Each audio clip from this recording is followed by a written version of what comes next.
This is your ultimate stop for everything sports. The Golden State Media Concepts Sports Podcast. Should I say more? From the NFL, MLB, the NBA to MMA, it's all in here. The Golden State Media Concepts Sports Podcast.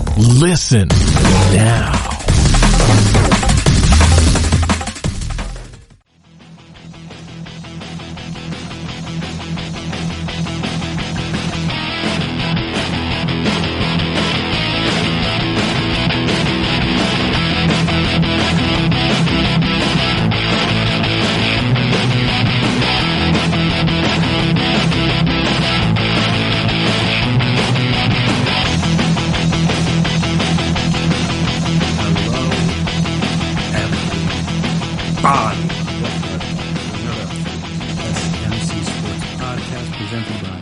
GSMC Podcast Network.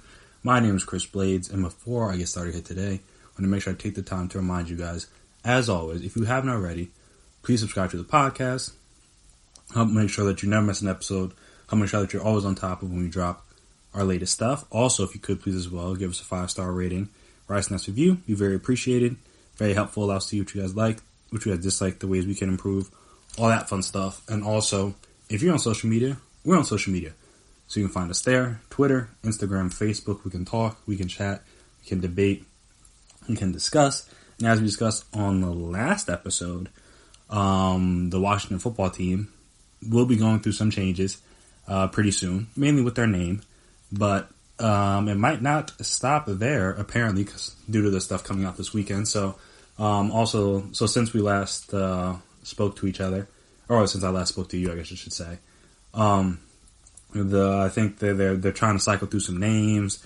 I thought I saw the Harlem Globetrotters said that they'd be willing to give up the Washington Generals name if they wanted to do that, which they may, because they might want to keep it more like war themed. I feel like, or military themed, I should say. I feel like Coach Ryan hinted at that a little bit, which is why the Red Tails name, I think, would be a good touch and kind of get you into the, I don't want to say into the good graces of the black community, but just to be like in the moment that we're in right now, it'd be a cool little touch. Don't think that's what they're going to go with, though. Again, it makes it easier because the R, any R logo can still stand for Red Tails. You just gotta like revamp the jersey a little bit. But again, we'll see about that. So yeah, there was that, and like I said, they're probably going to have to decide on that soon-ish because like Nike needs time to pump out new jerseys for the year, or even I don't know how soon they'd have to change it. I know it sounds like they're going to want to change it soon and kind of going to have to change it soon, but I don't know how quickly Nike will be able to turn around a whole bunch of new memorabilia for this upcoming season. So, I mean, Nike's good, but I don't know how good they are, I guess you could say. So, let's see about that. But also, aside from that, it sounds like some people want out.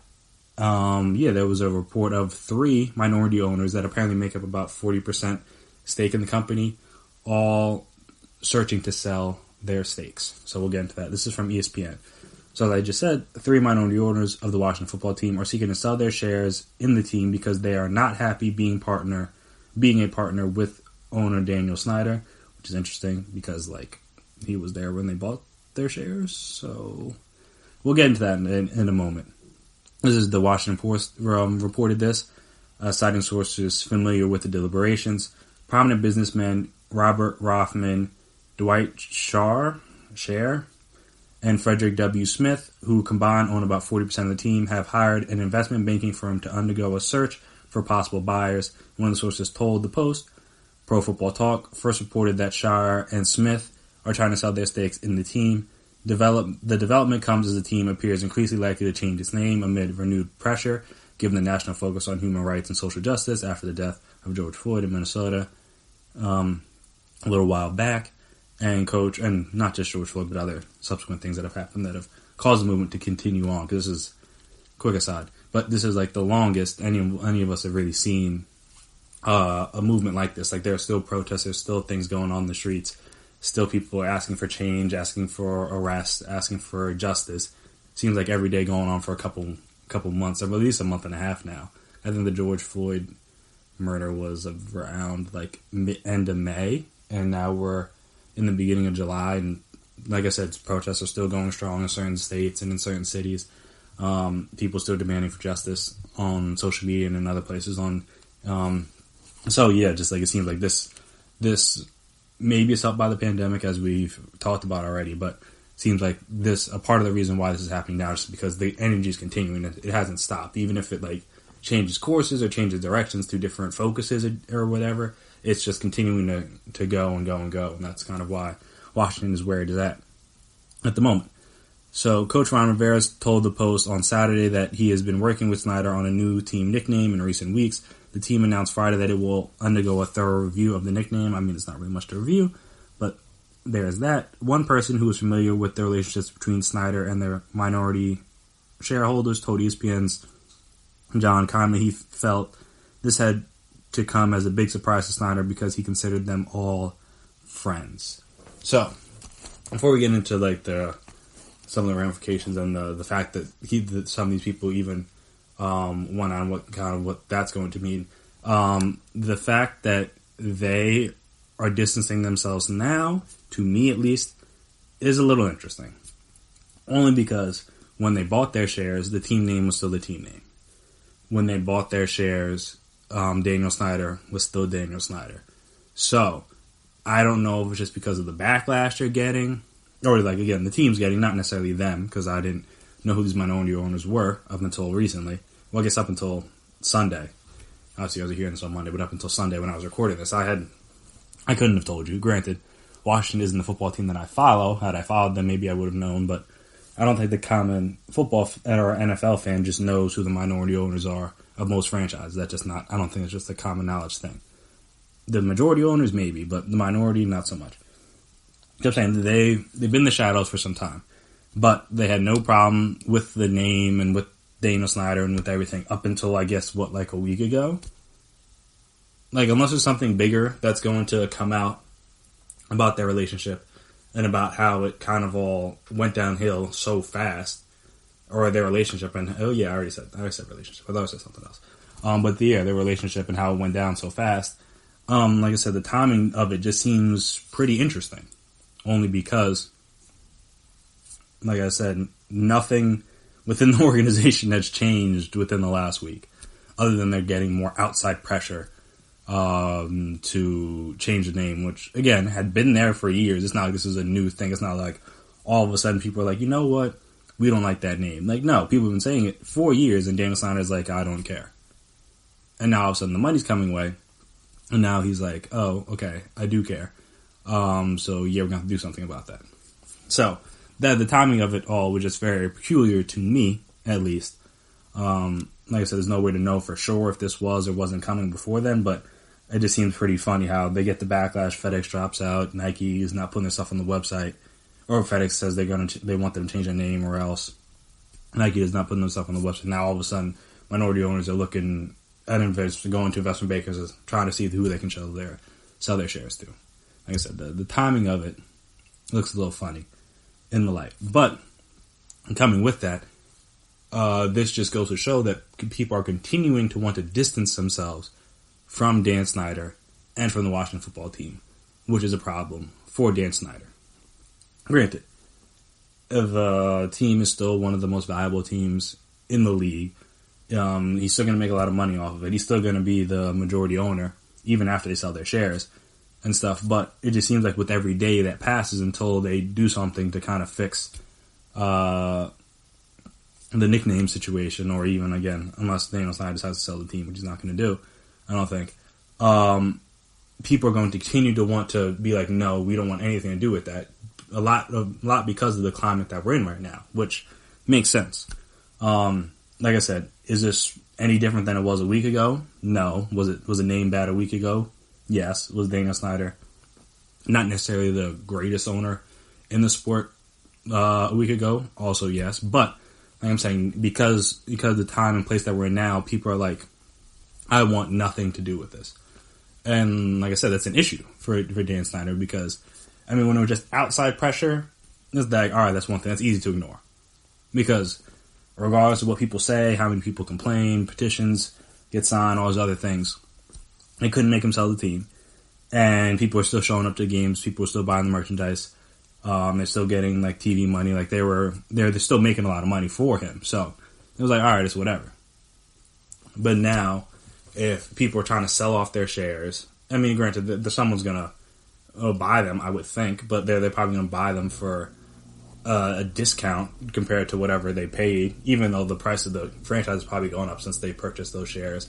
That's because of the time we're in. I'm not going to go out. If I know you're selling and I know now is not necessarily the greatest time to be associated with the Washington football team, I'm not paying a lot of money to be a part of that. That's just me. I don't know exactly how these negotiations stuff going to go. Never purchased a sports franchise before, or I should say never purchased shares or stakes in a sports franchise before, but I imagine anybody that would be looking to get in on this isn't going to want to have to put down a hefty price for it just because they know the situation that the minority owners are in right now. There's that. And then, like, just this whole last, 72 hours a week, however long it's been, for Dan Snyder has to be, I mean, if he cares, has to be a bit of a whirlwind. Because you're like, left and right, center, just people are just dropping out, selling things off here, taking away money there, doing different things. And like I said, when you're dealing with the rich and powerful people, you need to hit them where it hurts, in the pockets. And like I said, this is what people are trying to do. Granted, the selling of the team doesn't really affect Dan Snyder that much, I don't think. But with the FedEx thing and the Nike, and Nike not putting their stuff on the website, like, that affects him directly. On top of the fact that, well, I mean, they're going to try to have fans, but you're already going to have less fans in the stadium than you normally would. So you're losing money there. So he's just taking hit after hit after hit on this. And like I said, even the people who he considered friends are like, no, we want nothing to do with you. I know, regardless of how much money you have or anything like that, it's still going to hurt, I would imagine. And that's still not a great thing whenever you see your friends distance themselves from you for whatever reason. Granted, it's probably warranted in this case and in many other cases where it may happen in any of our lives. But at the same time, that doesn't make it hurt any less. It's just like, wow, okay, cause you to, in theory, would cause you to look inward, make some reflection, be like, all right, and we need to fix some things, we need to clean some things up, kind of repair my image and the team's image, so we can continue to be a very valuable franchise. Because all of a sudden, now you start taking hits, you start dropping down. Like I said, now he's starting to lose money. The team's starting to lose value. He's starting to lose value, and that's when you can really make some serious change. He's in this country in a capitalist society where money rules everything. Like, hitting the billionaires and the 100 millionaires in the pockets is when you're like, all right, they got to step back and realize, like, oh, okay, we got to make some changes here. So I thought that was interesting, the fact that, like, everyone, doesn't matter who, doesn't matter where, everyone's like, we want nothing to do with this team right now. And like I said, I don't know, unless he puts out a statement himself, we really don't know how much effect that has had on Dan Snyder personally, but I know, like I said, it's just not a great time to be associated with that football team. Well, I mean, outside of being a player, like whether you're the coach who got to answer some of these questions, whether you're GM, whether you're the owner, whether you're a sponsor, whoever, everyone just like, everyone's trying to like be like, nope, no, stay away. Like I said, they want nothing to do with this. And at the end of the day, it's just kind of funny that it took until now for the pressure to finally cave in. I mean, it was going to happen, it was bound to happen, but we're finally here, and maybe we can finally see some things change. I guess mainly with the name, obviously. He's not going to sell the team. I don't think that's going to happen. But within the name, it seems like that's going to change pretty soon. So that's at least a step in the right direction with these things. And like I said, all it took was hitting him where it hurts, in the pockets. But yeah, so I guess we'll kind of see how that goes, how the sale goes, how quickly or how soon they're able to sell these off, who they sell them off to, how much they're able to sell them off for, different things like that. Anything Dan Snyder might say about these guys, and like I said, about their relationship, and if he badmouths them or anything like that. So we'll have to keep an eye out for that. And then also, like I said, keep an eye out for whenever that name is officially changed, because I would imagine they got to do it sometime pretty soon. And speaking of things happening soon, the NHL has put together and kind of finalized their plans for their restart taking place in Canada. So we'll come back and we'll talk about all that stuff, and I'll give my opinions on it and everything. So we'll discuss that right after the break. stay right there.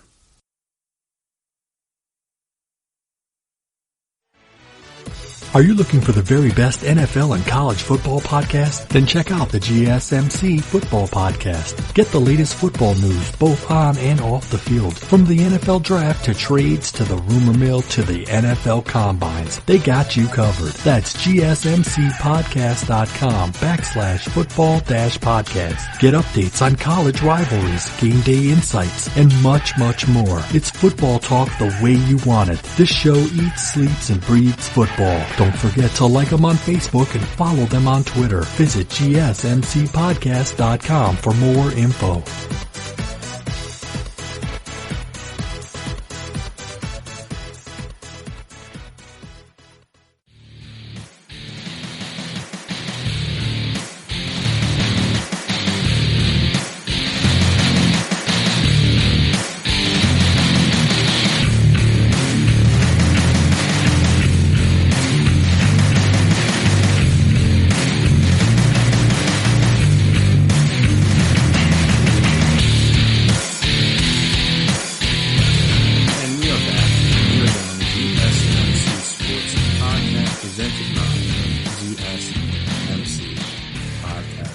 So the NHL and the NHLPA finalized protocols for season to resume in Edmonton and Toronto. This is according to this is an article from ESPN. This is according to the NHL Deputy Commissioner Bill Daly. He informed ESPN of this news. As of Sunday night, the sides still were finalizing the details of memorandum of understanding for the collective bargaining agreement extension. Phase 3, which is training camp, and Phase 4, which is the 2014 tournament, return and play protocols will be needed to be approved by the NHLPA Executive Committee, which is composed of one representative from each of the 31 teams. Once that is done, the entire package, both the return and play protocol and the CBA extension, will go to a full membership vote of all NHL players. The NHL Board of Governors also must ratify the package. The NHL is targeting a July 13th start date for training camp, so that's in about a week. See how that goes, because, the Rona's still out here. If all goes according to plan, teams will travel to hub cities on July 25th or 26th, and games will begin by August 1st. The Eastern Conference teams will play in Toronto, and the Western Conference teams will play in Edmonton. The 2014 tournament will conclude with the Stanley Cup final in Edmonton, likely in early October, so ending around the same time as the NBA. Assuming everything goes to plan. Family members will not be able to join players until the conference finals. Oh wait, hold on. Skip the paragraph. But that's still important. The protocols include an agreement that no player will be penalized if he chooses to opt out. Obviously, you can have that in there, and he does not have to give a reason for wanting to opt out. Players have until 5 p.m. Eastern on Tuesday to notify their teams if they are opting out. So I imagine we'll see some more guys choose to do that between, like I said, when you're hearing this, and 5 p.m. Tuesday, because people are opting out in every sport. So, I don't think NHL would be all that different. As I said, family members can't join players until the conference finals, so that's with what? So that's 4 teams total left at that point, which is, again, different than the NBA, because the NBA, you can join once the semifinals is starting. So, like I said, they're waiting a little bit longer for that, so that could be both good and a bad thing. The good is that there's less people coming from a coronavirus perspective, and the league perspective, there's less people coming. But the bad for the players is that now they got to go longer without seeing their family, which could be tough mentally. According to the document, all individuals shall maintain physical distance, a minimum 6 feet at all times throughout Phase 4, which is that's the tournament. At all times during Phase 4, to the extent possible. So obviously, not during games or during practices or workouts and stuff. Well, maybe you could during workouts, but during games and practices and stuff, obviously it's going to be very difficult, because you can. Granted, hockey is kind of spread out, at least on offense, but the defenders have to be. They're not just going to be all right, we'll give you 6 feet of space. That's not going to happen. But normally, the offensive players aren't really right next to each other that often.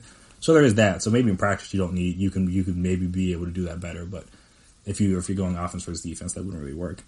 Obviously, this includes the physical distance to 6 feet includes planes and buses, and at restaurants and in any social circumstances. So basically, whenever they're not at practice, they have to make sure they stay 6 feet. Don't know how they're going to properly enforce that, but there is that.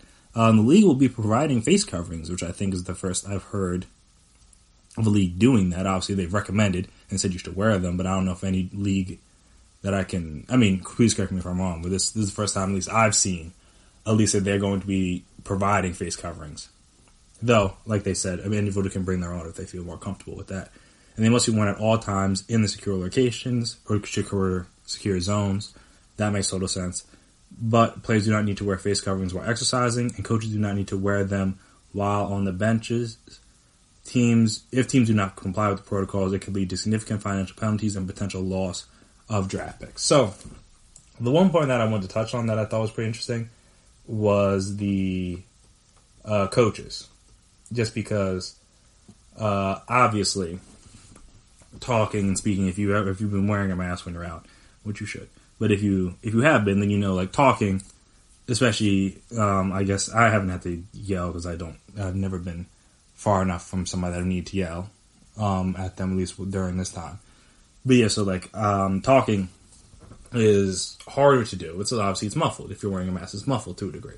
So I would imagine if you're yelling out shift changes, or you're yelling out plays or different formations or different whatever, or yelling out instructions or calls or whatever that a coach would be yelling out during a game, or even if you're yelling out a player, yelling out the ref, whatever.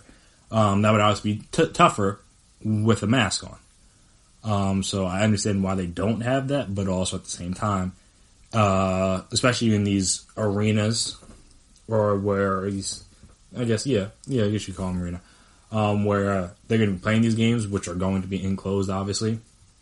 As more information has come out about the disease, it seems like indoors are really where it can get bad, just because it kind of just like floats around in the air for an extended period of time. Don't really know the exact amount of time. I don't think anybody does, but moral of the story is that inside is where it's easier to get it trapped. And then obviously for it to continue to spread. So, well, I understand why they don't have the face coverings while on the benches.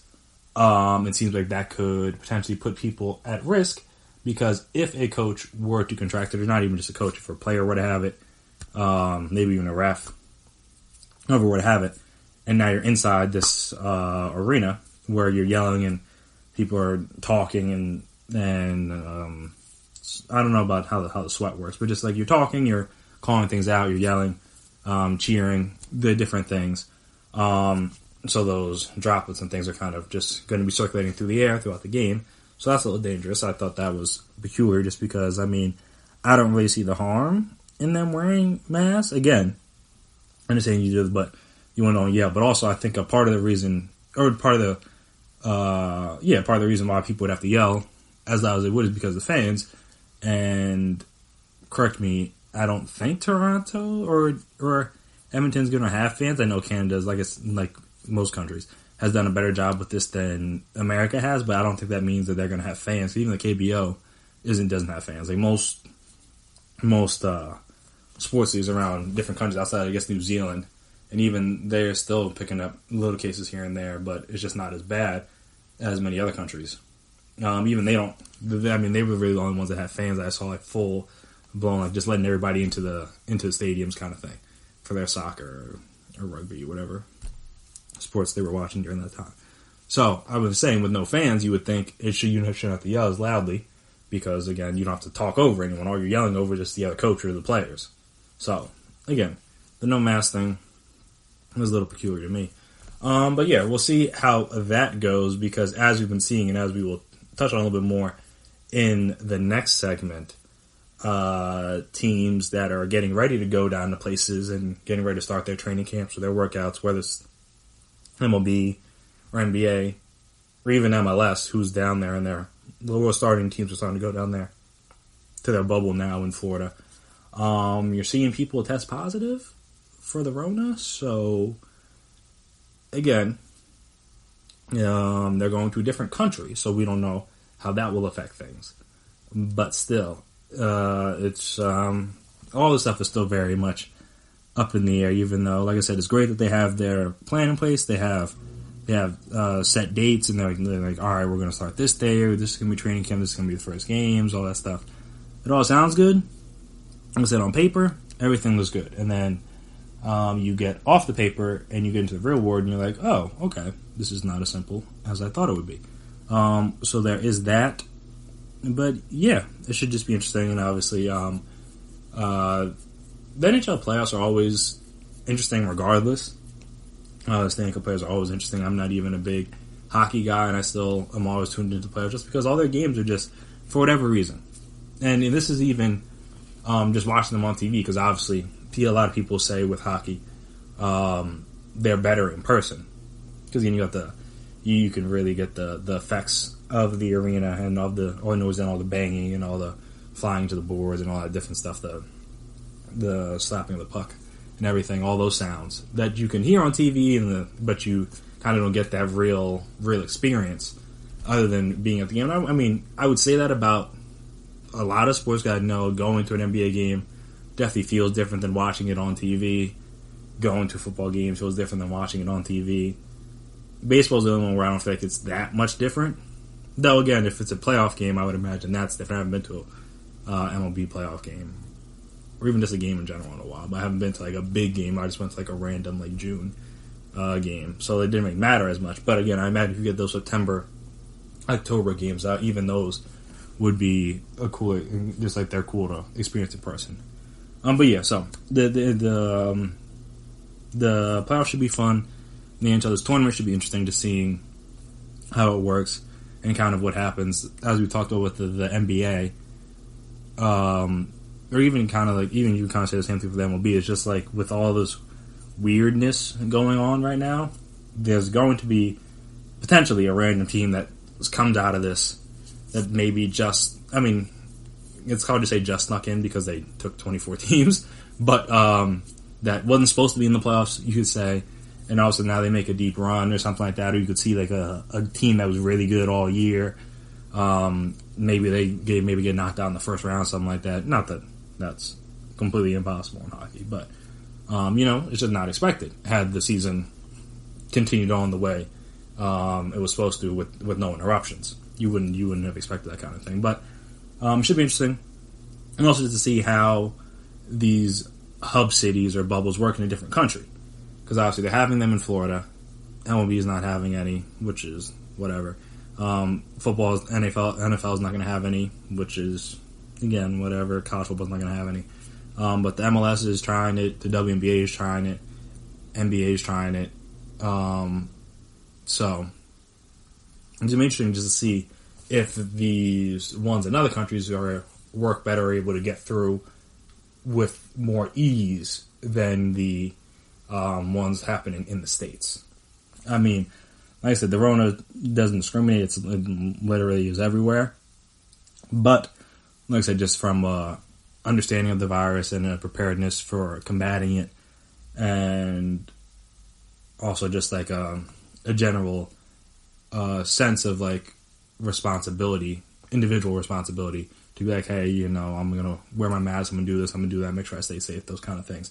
Maybe those things will be different even though it's a lot of, not a lot of, but there's still like American players, but there's a lot of like foreign players, and like I said, maybe that personal responsibility and that selflessness will allow the NHL to go off with not too many hiccups. Obviously, as we've seen with literally every sport that's tried to come back, doesn't matter the sport, people are testing positive, so I don't think there's any way to avoid it. But like I said, it'll just be interesting to see how those differ, because this is the only major sport that's going outside of the United States in order to play or finish their season. So I think that's at least the interesting dynamic to look at, just to see how, what kind of issues they may have, or how they differ, or how they're the same. Just so you kind of have an idea, just to see how everything's going to go off, and hopefully it does. Again, sports are trying to come back. I obviously don't want them to get shut down. I expect them to, but I don't want them to. I'm not hoping for that. I don't want anybody to get sick. Again, no one really knows how their body's going to react to it, but it should be interesting to say the least. So that'll be happening soon. And I imagine all you hockey fans out there are pretty excited. I mean, again, just general sports fans are excited just to have stuff to watch again. I mean, people were watching NASCAR races. People watched Tom Brady and Peyton Manning play golf on a random Sunday just because, like, what else are we going to do? So, the more sports we have on, the better, in my opinion. So it gives everybody a little something. Anybody can get whatever it is that they want to see. And like I said, it'll be on somewhere at some point. So that is good. So we'll see how that goes with that. Shout out to the NHL.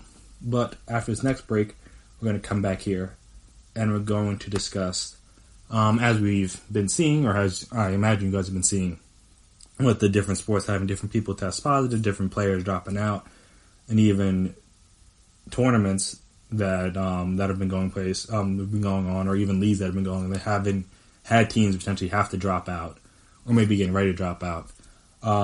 Just what do I guess I should say, and then we can discuss on social media if you want to do that there. What I think it'll take for a league to shut down again. Because right now everyone's saying, like, oh, we have the plan in place, we're going to do this, we're going to do that, we're going to quarantine this guy, quarantine that guy, and all that sounds great until you get to that moment. So I'm interested what that moment would look like. So we'll discuss that right after a break.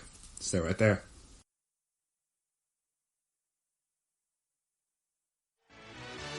Check out the show that's built on the MMA, from the UFC to extreme cage fighting. They got the fights covered. Check out the GSMC MMA podcast. Get the latest news on past or upcoming fights. Join us as we talk to and about some of the biggest names in the MMA, past, present, and future. When it's the fight game, there's just one show to check out. GSMCpodcast.com/MMA-podcast. Don't forget to like them on Facebook and follow them on Twitter. Visit GSMCpodcast.com for more info.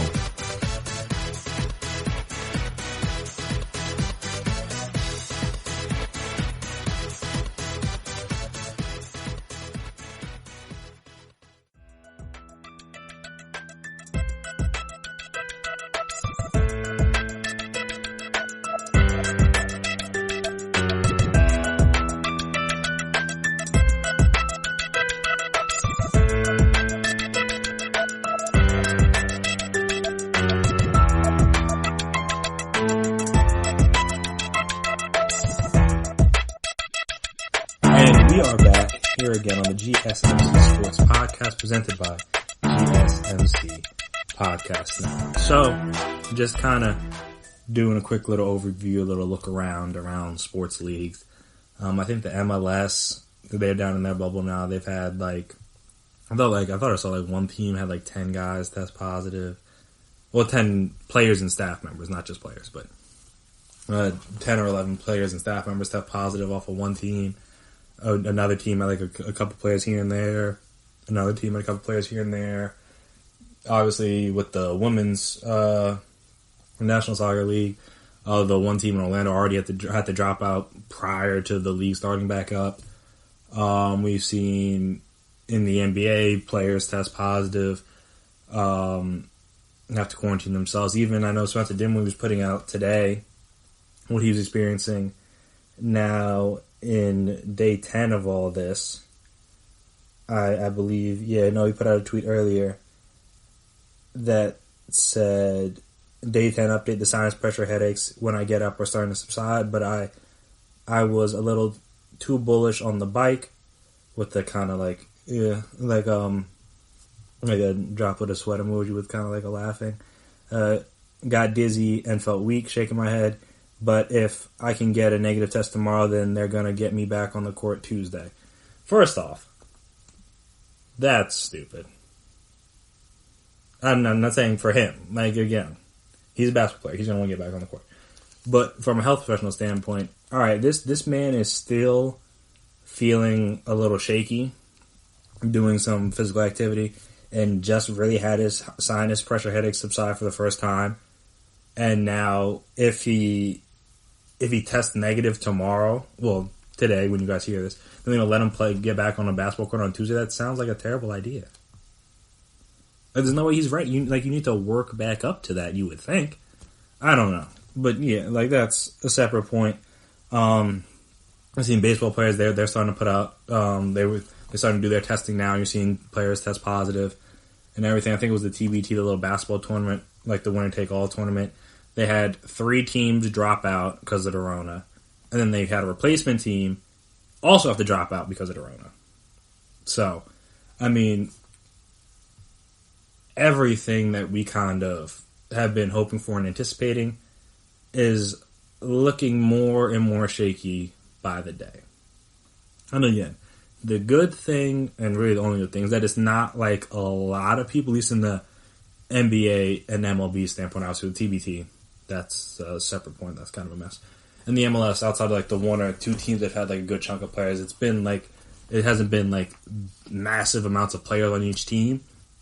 But just as you test, I mean, as the president has, whether ironically or unironically, pointed out, the more tests you do, the more positive cases you're going to have. So the fact that they're testing means that, again, if they just didn't test anybody and just went down to Florida and didn't test anybody till then the numbers would probably be even higher than they were. So the fact that they're testing people beforehand is good, because then in theory you could kind of quarantine those guys that do test positive, and then hopefully they'll be better by the time you get down to Florida.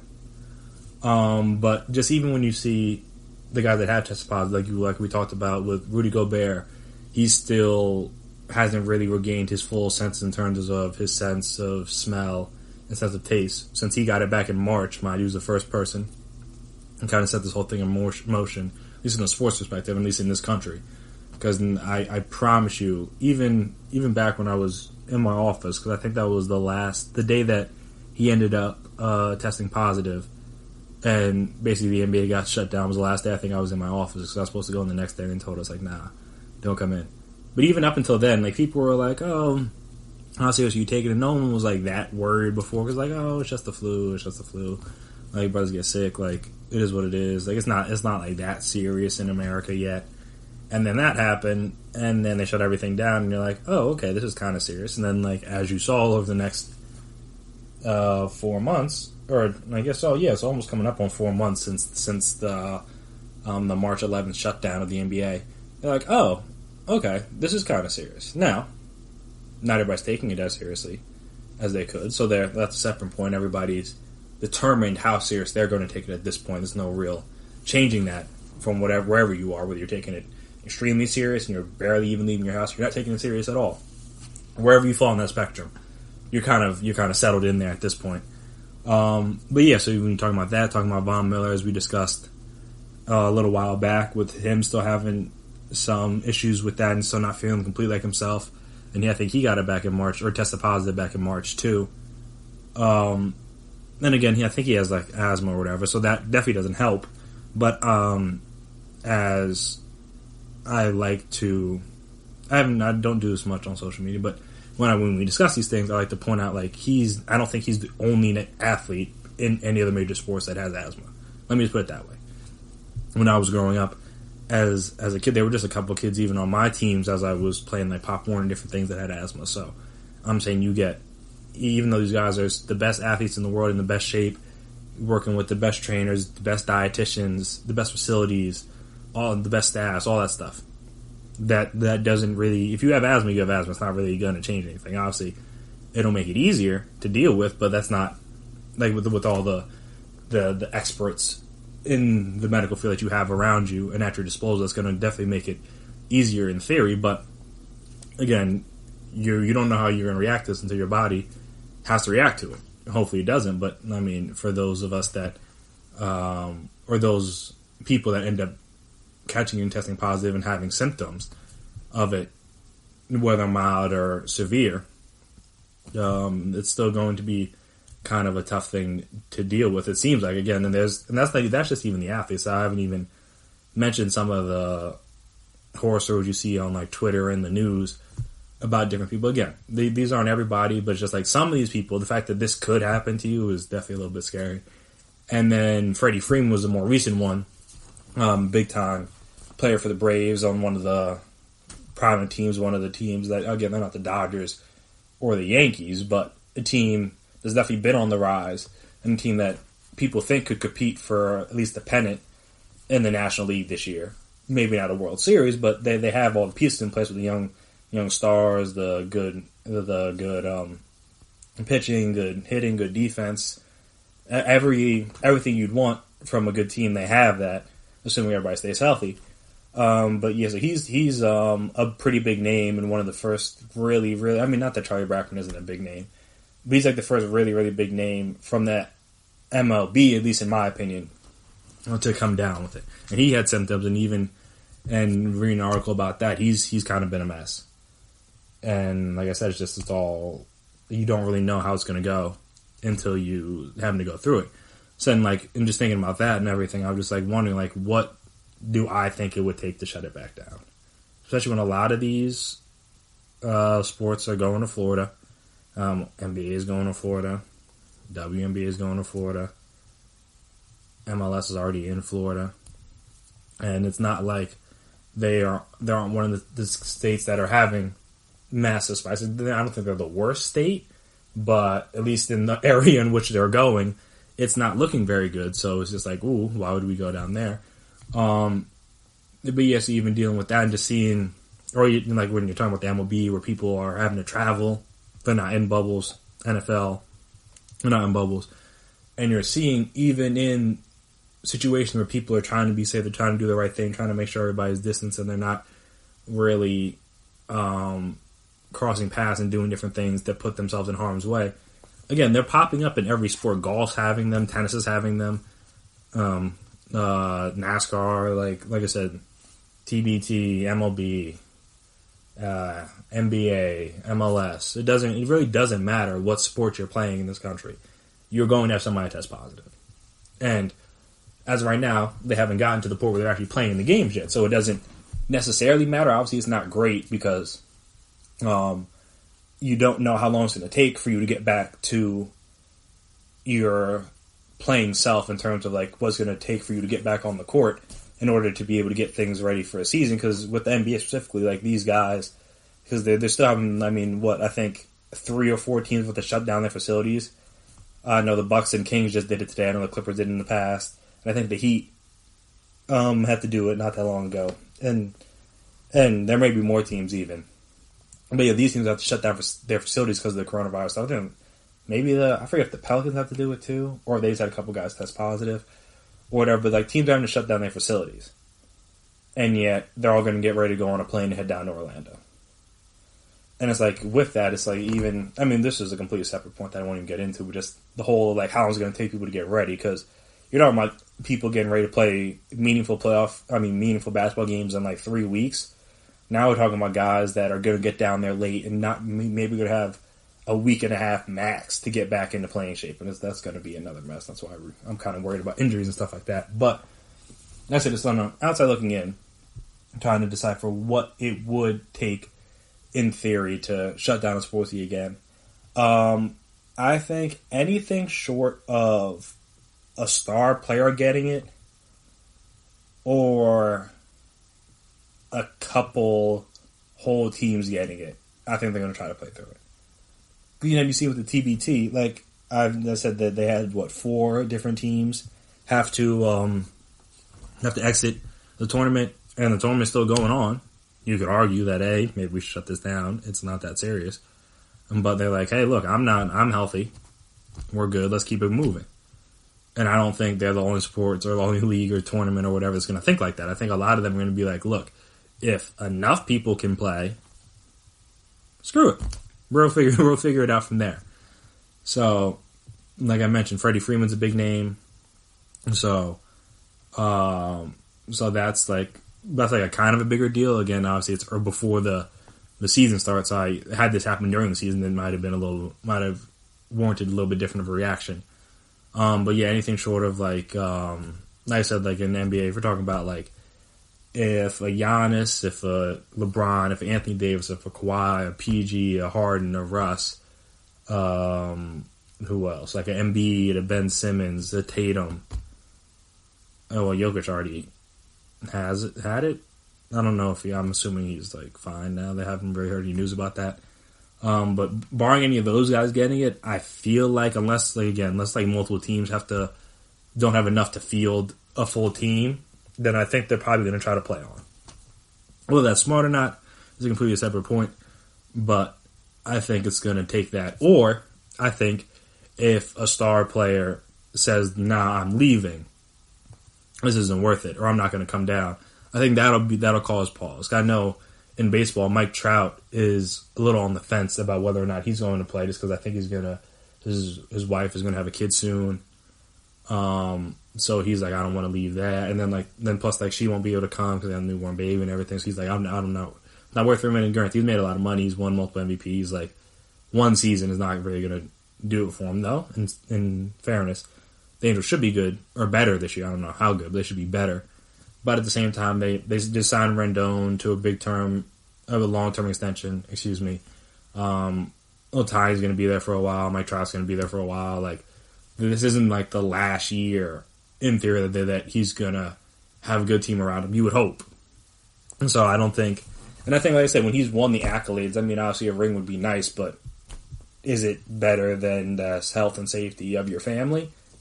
Yeah, debatable. Then I guess, like, with his point, that was kind of the whole, like, LeBron point, like, oh, if LeBron wants to play, we're going to play thing. And I don't know if LeBron does or does not have that much sway on the owners in the league office and stuff like that.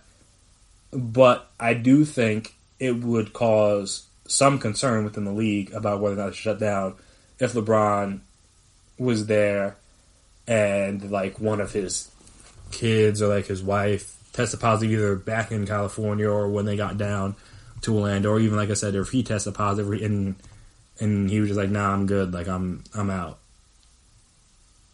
Well, whether that he decides to leave because of the positive test or whether he just decides to leave on his own, I feel like that'd be, like, enough to be like, whoa, okay.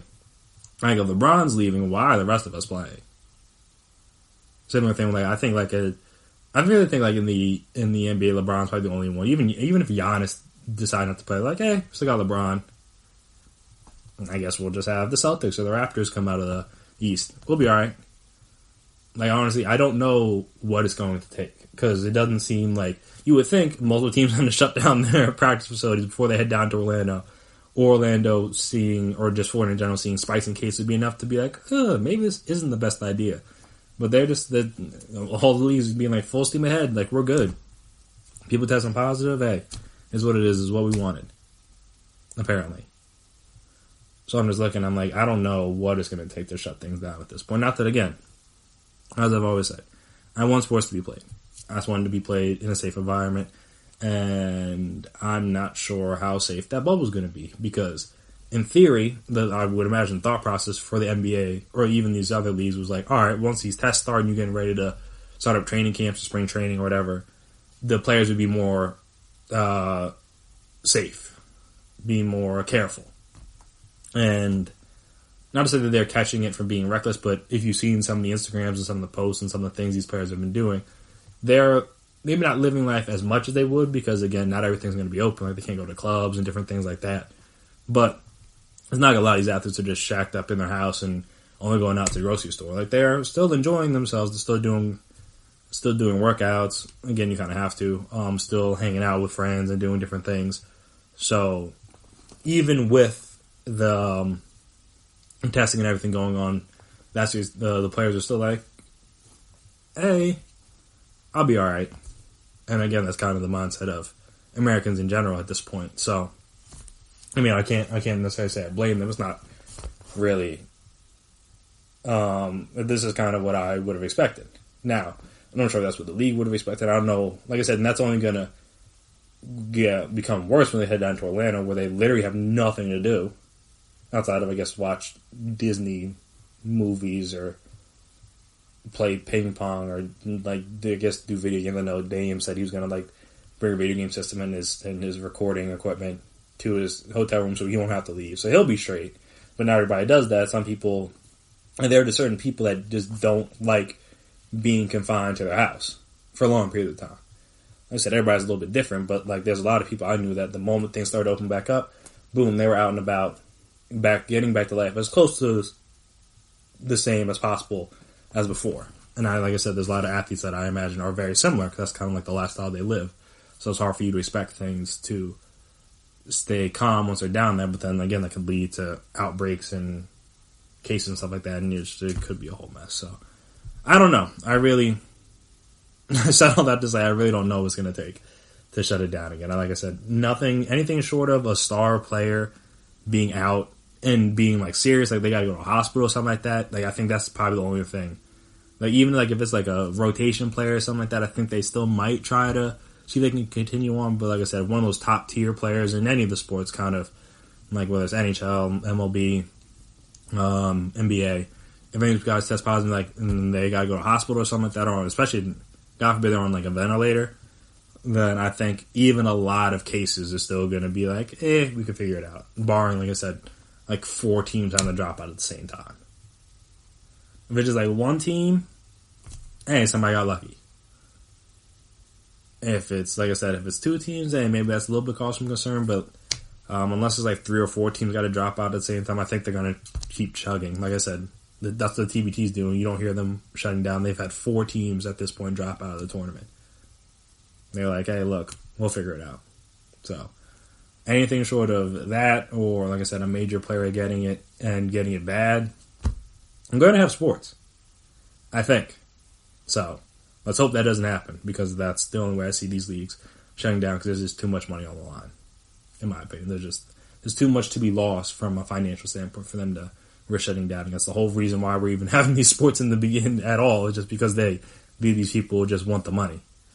If it were really about safety, they would not be doing it, especially not be doing it in states where cases are continuing to set record numbers every day. And granted, cases don't equal people that you don't like know the symptomatic for safety. You don't know how many people are in the hospital or going to ICU, things like that. But again, with more cases, then in theory, that's more people that has it, and there's more potential for it to spread to other places. So that is not good. But speaking of spreading things out to other places, there's pretty big news that dropped, I think it was Friday, or sometime this weekend, that a top recruit is going to take his talents to an HBCU.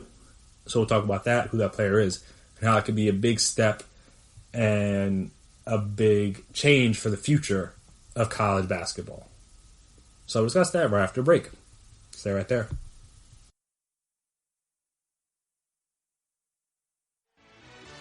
Are you looking for help for your fantasy football team? Check out the GSMC Fantasy Football Podcast. Get today's best advice on who to start, who to sit, even who you should draft. From sleeper picks to red hot lineups, they got it all covered for you. That's GSMCpodcast.com/fantasy-football-podcast. We'll cover traditional leagues, dynasty, PPR, even IDP leagues. When you need fantasy help, there's just one show to hit up. Don't forget to like them on Facebook and follow them on Twitter. Visit GSMCpodcast.com for more info.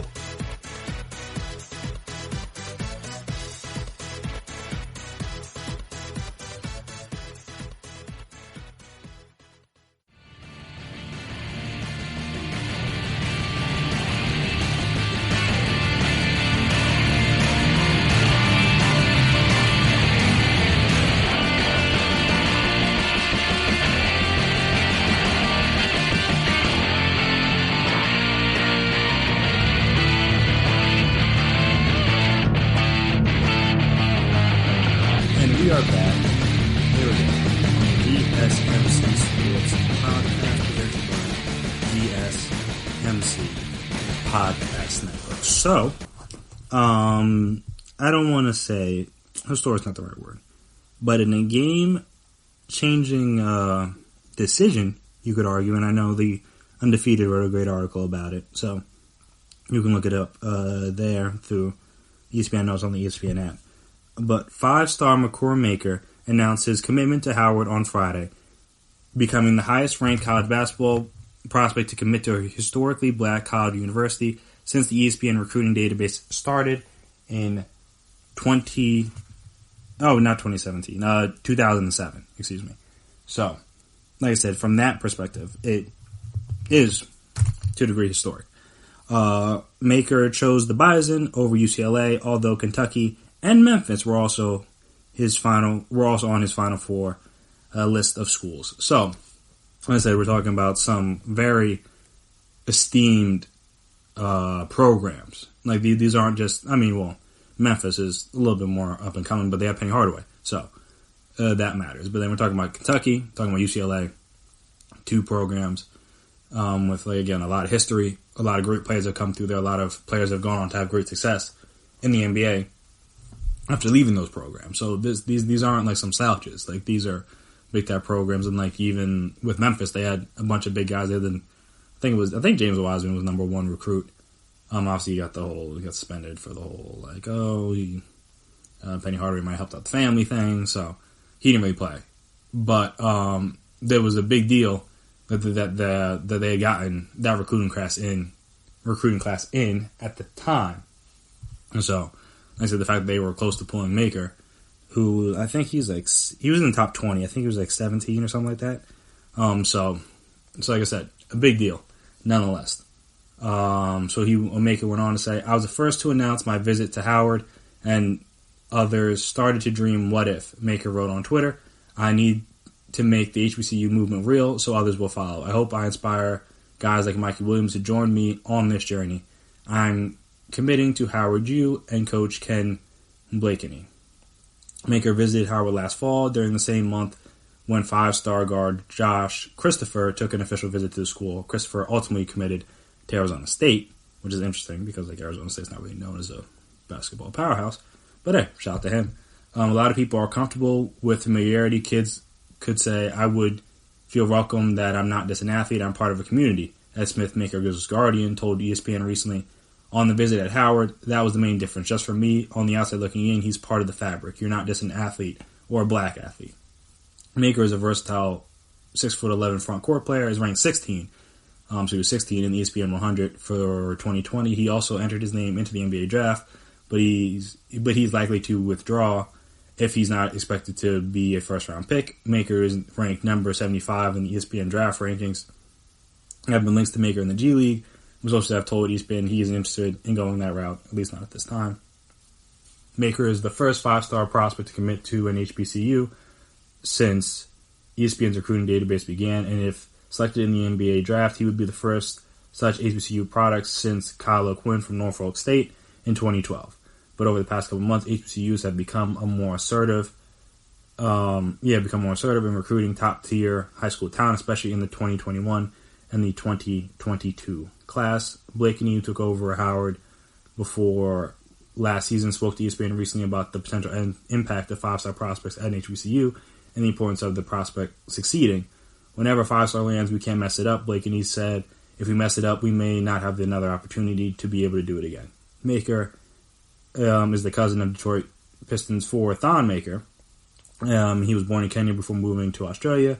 He moved to California in 2015. He averaged about 15 points and 8 rebounds, with shooting 73% on 2-pointers last spring and summer with Dream Vision on the Adidas Grassroots circuit. So, like I said, you could argue this is a pretty historic moment, especially for an HBCU, just because at this point, at this day and age, 5-stars aren't really expected to go that route in terms of going to these type of universities. Most of them go to the Dukes or the North Carolinas or the Kentuckys or the Arizonas or the where else? Washington. I'm trying to think of big time places recently. Washington, I know they had Markel Fultz. LSU got Ben Simmons. Arizona got a lot. I might have already mentioned that, but they got a lot of guys. Oregon's been getting some big time guys recently.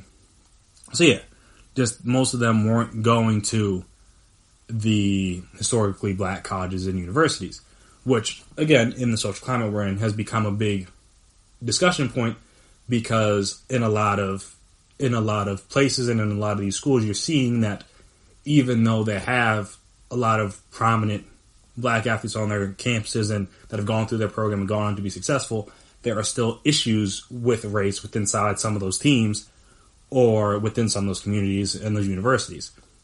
And so it was obviously it has been talked up, the fact that, like, all right, these athletes should use their power and their choosing power, because I mean, this is going to be one of the last few times, other than I guess when they become a free agent in the NBA, where they have much say in where they go. I said you kind of get to pick your college, and you get to pick if you're a free agent because you get drafted by whoever you're drafted by. So, like I said, this is one of the few times where they can exercise some of that power, and bringing that power and placing it into a black institution is a big move for these kind of guys. Again, this isn't like the number one guy, but I know Mikey Williams is, I think, the number one guy in his class, which I think is 2022. I'm not really good with the recruits. Yeah, I think DeJuan Wagner's son's the number one guy in 2023. So I think it's 2022. He's the number one guy, or at least if he's not number one, he's like top 5 or whatever. So I know he kind of talked about it too, and it's just that like the idea or the prospect of these guys foregoing the bigger quote unquote basketball institutions and going to a school where, in theory, at least, well, not in theory, but you expect them to be treated differently as opposed to when you go to a historically black college or university. Obviously, you're an athlete. You're still going to be an athlete. That's not going to change. But you're not just looked at as a black athlete. You're looked at as just as a student. And then, like, again, you just happen to be athletic kind of thing, at least in my understanding. Granted, I didn't go to an HBCU, but from the people that I know and from my understanding of them, like I said, in theory, you're not looked at that way because there's a lot of people that you go to these PWIs, some of these bigger schools, even like there's a lot of people that would be quote unquote racist that still are fans of LeBron just because he provides them with some sort of entertainment. But then, like, obviously when he speaks out or does anything in that regard, they're quick to say, like, shut up and dribble, do those other kind of things. But then, like I said, once he's back on the court playing basketball, happy to see him again. Or maybe, again, his being outspoken has kind of caused him to shy away from the sport. But yeah, it's just like one of those things where, like, that shouldn't happen if you go to an HBCU. And also with that can allow, if he becomes successful, like, and he's, again, success is measured differently because you don't know whether that means successful in the NBA, whether that means just he's a first round pick, if he's a top 10 pick, if he's a top 5 pick, if he has a great year, all those kind of things. I don't know what would be determined as success in this specific scenario, but if he's deemed successful, then that will allow for guys to then be like, all right, this is the path I can take and also continue to be successful. That's kind of like how these things go. Same thing with the G League. When team players go into the G League and being a part of like those G League teams, like the kind of like startup teams that are just there for development and things like that. If those guys are successful, then the people realize like, all right, that's a path where we can go. And like I said, if the HBCU guys are successful, that's a path where they can go. So things like that, that'll be great for the future of those universities. And I know a lot of them, especially if it's, again, Howard's like one of the more well-known ones, but if you see more players going to like some of the lower level, I don't want to say lower level as if they're like worse, but just like the non-prominent ones, like when people are going to the Washingtons and the LSUs in terms of HBCU standing in the basketball world, that will allow some of those programs that may be struggling financially and struggling due to coverage to help get that coverage. Because, I mean, again, just like with a lot of things, if you're good, people will find you. So if you have these guys going down to these schools, now all of a sudden you're going to see these games on ESPN. You're going to see these games on the CBSs and the Foxes and wherever college basketball games are. Probably just ESPN because I don't know what the rights would be like on the other networks. But you're going to see these games be televised. There's a reason why there was a lot of televised games for Oklahoma, Buddy Hield senior year, because he was great. And like no one's, I mean, outside of Blake Griffin, like no one has really like been a big prospect coming out of Oklahoma, or at least recently.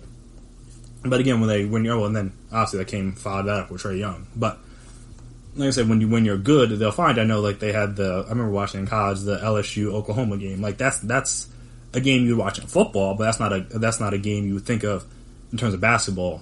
In the basketball world, to be like, all right, this is a primetime game we need to watch. And it was a great game. Ben Simmons was great that game too, if I remember correctly. But yeah, so it's like if you go to these schools, now all of a sudden these big networks and these big publications have to come down to these HBCUs and cover them and see like, oh, all right, there's a lot of good talent down here. Then all of a sudden now you're seeing more scouts come down to these games. You're seeing more executives, some more front office people come down. And now these guys are getting more chances than maybe they wouldn't have had a big-time player not come down to their school, and whether that's Howard or Morehouse or Winston-Salem or NC or I think Florida A&M, just like any of these, and Norfolk State, like any of these HBCUs. There's a lot of them. So I think that'll be great just for them to finally be getting the proper coverage, because there's a lot of good athletes, and that's the crazy thing, is that up until like the 90s, if you were a really good black athlete, I mean, not to say you're the really good, but there was a lot of really good black athletes that were coming from HBCU, especially when it comes to sports like football. I know like Jerry Rice went to HBCU, if I remember correctly, Steve McNair, Shannon Sharp, all three. Well, two guys are definitely in the Hall of Fame. I forget if Steve McNair is in the Hall of Fame, but maybe he just didn't have the proper numbers. But he was great in college. He finished third in Heisman voting the one year from HBCU, which is kind of unheard of, at least at the time. At least I think. Obviously, I wouldn't know. I wasn't really alive then. But yeah, just like that's kind of where guys went in order. Yes, I know he didn't make the Hall of Fame, but he won. He was a co-MVP. So again, he had a great career. Again, these guys were coming through HBCUs. Like there was a great talent just like flooding through that system. And now, not that there isn't good talent, but there's just not covered like there's good talent. And I think having these number one or top prospects go through these programs again, that will allow those eyes to go back. And then, like I said, when you have eyes, you can get more money. When you can get more money, you can build better facilities. Not that their facilities are bad, but they're not, I would imagine, not the caliber of a Duke or Kentucky, which again, it's hard to be. But again, they're not, I'm going to say that they're like run down or anything like that, because I don't know. But I imagine, like I said, you have these big time, people are going to follow the money. So if you have these big time guys that have been playing on these AAU circuits with whether it's Adidas or Nike or Under Armour, you're going to have these schools or have these sponsors come to the school and be like, hey, look, we'll get you guys new jerseys, we'll pay for this, we'll pay for that kind of thing. And now they have the better facilities to be able to kind of recruit even more. And that's kind of why the Coach Blakeney was like, we kind of can't mess this up. And that's a lot of pressure to put on yourself as a coach and as a school, but I understand the sentiments, because like, who knows the next time a top recruit will want to come to an HBCU. So when you got them, you got to make sure that you do good by them, and they at least are successful in college. What happens in the pros happens in the pros, but you got to make sure you do whatever you can, because then that can lead to more successful things for your program and or other HBCUs as they continue on over the years. So, like I said, this is a very cool moment. A shout out to Makur Maker for doing this, and we'll see if it sparks a trend, if it's just a one-off. But I think this could at least be, in theory, something that becomes more regular over the years. And like I said, it might not just be basketball, it might be football, it might be, I guess that's really the two biggest sports in terms of money in the NCAA. But those would be like the two things where people are like, all right, I don't have to go to a big time D1 powerhouse, a Power 5 school, in order to be found and be successful. We've been enjoying my college experience, because obviously we've been hearing stories about guys that have gone through these big time schools and they've experienced things that you shouldn't be experiencing, or you wouldn't be experiencing if you went to an HBCU. So, like I said, that'll be cool, and that'll be able to, and with his games, you'll be able to highlight some of the different media outlets and publications that cover HBCUs regularly that don't get the same press that ESPN or a Fox Sports or a Bleacher Report or Overtime, those kind of outlets get, just because they're covering a thought to be inferior product, when it's really not. They're just as good as everyone else. Again, they're just different. It's just different. And then plus they have like a good time. They always, like, all the football games, they always look like a lot more, like not that big time football at a big school in Division I isn't fun, but they just look, the fun looks different. Let me just put it that way. And it seems more, seems like it'd be more what these black athletes would be used to, just because where they essentially come up and what they've gone through. That's kind of the experience that would be more used to than like a Penn State or an Ohio State or an Alabama. Like that's not the experience they get there, is not the experience they've lived through the first 18 years of their life, potentially. And again, not that that's a bad thing, but it just gives you something you may be more comfortable with. You don't have to feel like you're an outsider when you're on campus, even though, again, you're a big time athlete or whatever, but like you still feel like an outcast on your own campus. Like that's kind of crazy when you think about it. But like I said, don't go on too long about this, but shout out to him. See if that sparks, a change within athletes going forward in these young guys. Because again, they hold the power, and that's what I think a lot of these guys are realizing now. If they want to do this and they want to make this shift, then all right, then they're going to make the shift, and that's where everybody's eyes are going to go to. Because, again, you're going to go where the talent is and where the money is going to be. So if number one recruits are going to these HBCUs, that's where the people are going to go. That's where the people are going to follow. That's where the news outlets are going to be. It's where the publication is going to be. It's where the eyes are going to be. It's where the TV money is going to be. All that stuff is going to go down to those schools and to those competitions. So if you want to see change with that, that's how it's going to be. And speaking of change, as we talked about, the NBA is supposedly going to, it's going to allow players to put different messages and for social justice and things like that on the back of their jerseys. So they released a list of the, I think it was 29 different sayings you could put on the back of your jersey. So we'll run through those, talk about that, and just still why I'm even less for it now than I was before, personally. But again, in theory, it's a good idea, but just like the way it's being done, I don't agree with. But again, maybe that's just me. So we'll discuss that right after the break. Stay right there.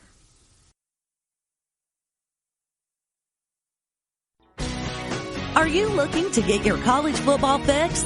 Looking to get the latest news on your favorite school's team? The GSMC College Football Podcast is your ticket to all things college football. Join us as we talk college football from the national championship, the college rivalries, the bowl game, to the Heisman Trophy. To which conference is the best? We've got you covered for the Big Ten, SEC, Big 12, the Pac-12, ACC, and everything in between.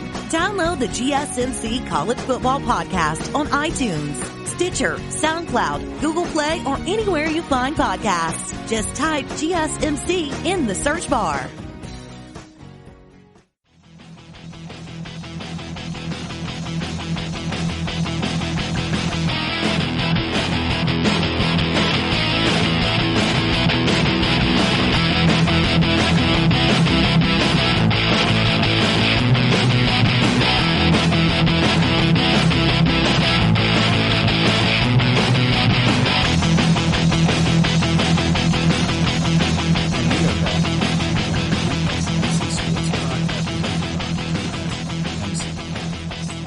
So, as you already talked about, I think it was on the last episode? Or was it? No, I think it was 2 episodes ago. Or a few episodes ago. Where the NBA was going to allow different social messages, or social justice messages, to be put on the back of player jerseys in order to replace their last name. Like I said, once they go down and get started with the Disney Invitational, as I like to call it. But with that, we now have an approved list of the messages that can be put on the jersey, because obviously they were going to discuss things and go from there. But apparently there's an approved list of 29. We'll see how true they hold to that, because again, if people are complaining they want to put something else, I don't know. I imagine you'll be able to be like, all right, yeah, they'll be able to approve it. I don't think it should be that big of a deal. But for now, these are the approved ones. So here's from CBS Sports. As a result of an agreement between the NBA and the National Basketball Players Association, players are participating in the upcoming season restart in Orlando will be allowed to replace the last name on the back of their jerseys with certain statements pertaining to social justice. A report from Brad Taylor of the Los Angeles Times pointed out that this move is being done in conjunction with Nike, who serves as the athletic wear sponsor of the NBA. The list of messages approved for the back of jerseys is as follows per ESPN's Mark J. Spears: Black Lives Matter, say their names, vote, I can't breathe, justice, peace, equality, freedom, enough, power to the people, justice now, say her name, si se puede, which means yes we can in Spanish, liberation, see us, hear us, respect us, love us, listen to us, stand up, ally, anti-racist, I am a black man. I am a man, Speak up. How many more? Group economics, education reform, and mentor. Players had previously decided not to use the names of those that have died in police custody on the backs of their jerseys out of respect for the families. Which, I said you could have put them, but I understand why you don't seem disrespectful to those that have passed away. So I get that part of it. Players don't have to replace their names with a message if they don't want to, but many likely will. Also, players can opt to have a message along with their last name, which would go underneath the message after which would go underneath the message after the first 4 nights. Interesting. I'm curious to see how that would work.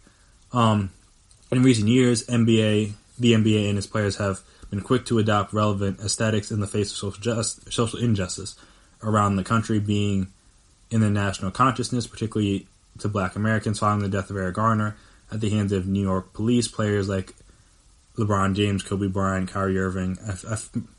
I'm pretty sure Derrick Rose was the first one, so I mean, that's probably just an oversight. But I'll throw in Derrick Rose as well. Wore shorts that read, "I can't breathe." Garner's final words announced those shorts. Still relevant today. Players have also been vocal about the recent deaths of George Floyd, Breonna Taylor, Ahmaud Arbery, and the list goes on.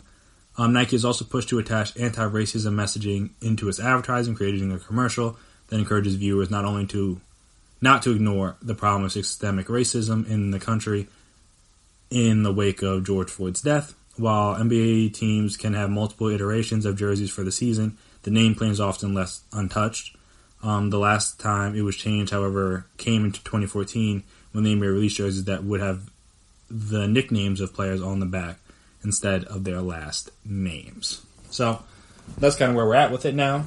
And like I said, it's cool in theory, and I say in theory because like it's cool to be able to like put a message that you are behind or that you want to fight for on the back of your jerseys. Like I get that. And like I said, that aspect of it is cool that the NBA is like willing to do that, because again, you didn't have to. You could just have them like wear shirts or whatever and like play commercials during the games and stuff like that, and then just like let it be. I mean, but yeah, they're doing that. The Black Lives Matter things on the court is like we don't need that. We get it. I still don't agree with that personally. But the names thing on the back of the jersey, like I'm like, all right, I could get it. At least in the beginning, I could get it. But now that you are limiting it potentially, this is what it sounds like. That as of right now, the ones that I said are the list of approved messages that can go on the backs of jerseys. That's where I'm like, all right, I'm sorry, Joe. This is where it's starting to get a little shaky to me, at least, just because I feel again you can't just put anything on the back. I get that, so it's gonna have to get approved. But I'm just saying, I think every player should have had the opportunity to do something specific to them. Because not everybody is going to want to have the same messaging. Now, granted, a lot of people were probably going to say the similar things. But I feel like you can allow it to be more personalized if there's not an official list of approved messages these guys can put on the back of their jerseys.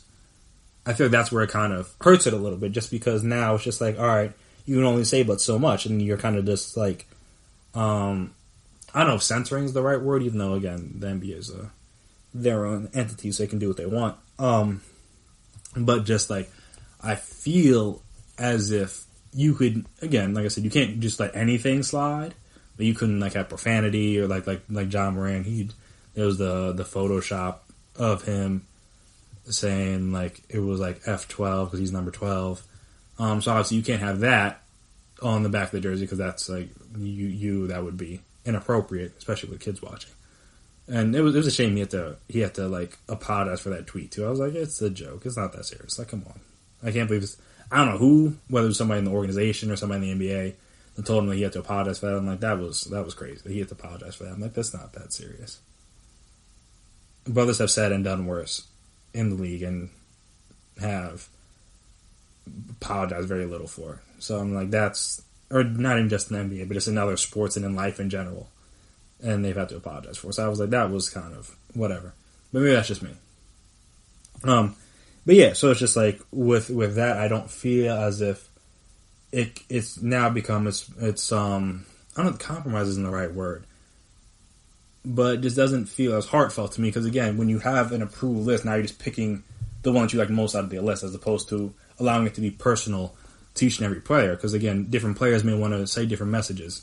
Like maybe they don't want, not that they don't want, but maybe they wanted to do something different or point to something different, or point to like a book or like a song or like or things like that that kind of really help echo what we're going through in this country and kind of just allow people to look into that to kind of get a better understanding of why they chose it and things like that. And then again, it allows them to explain what that is. Most of these things, when you have the approved list, all right, you're not going to ask everybody, like, all right, why did you choose freedom?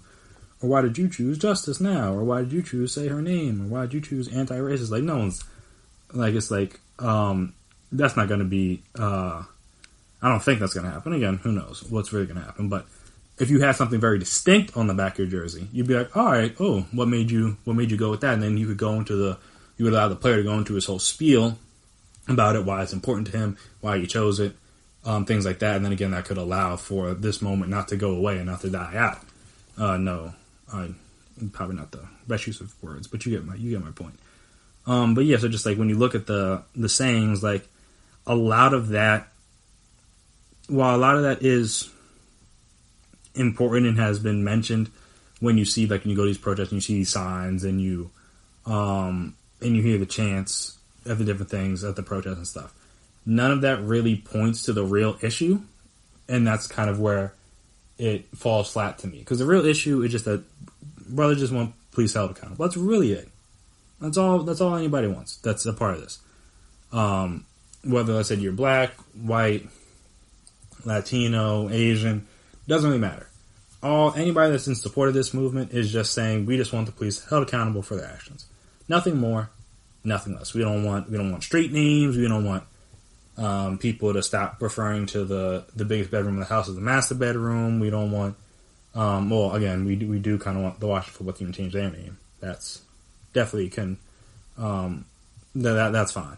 But like I said, we don't want Black Lives Matter painting in the street, because there was a video coming out today of some woman who's painting over it. Like I'm saying, like that, like the fact that that's there and that the fact that it angers people so much that they need to paint over it, again, just kind of deviates from what the main message is.